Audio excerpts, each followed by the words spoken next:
Hey everyone, in today's video I wanted to talk about bright spots and why it's so important to look for them.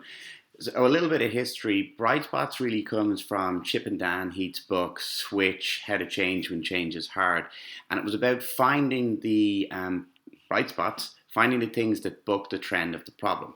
Because all the time we can get sucked into looking at the issues that aren't going wrong, and that's what our brain is virtually designed to do through evolution, to look for the threat, that we can ignore what is going right and how to replicate it.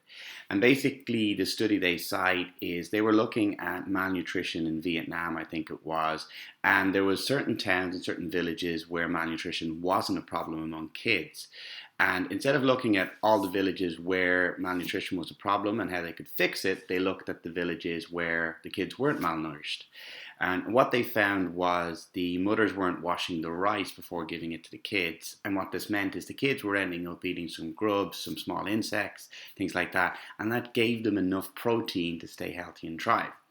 So then they went and spread the message to people and said, hey, don't wash your rice. And, they made a big inroads towards solving malnutrition in kids in Vietnam.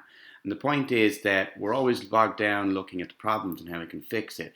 What we should do is spend equally as much time looking at what's going right, finding out the key points. It's a much harder thing to do because our brains naturally look for what's going wrong, but look at what's going right and then replicate it.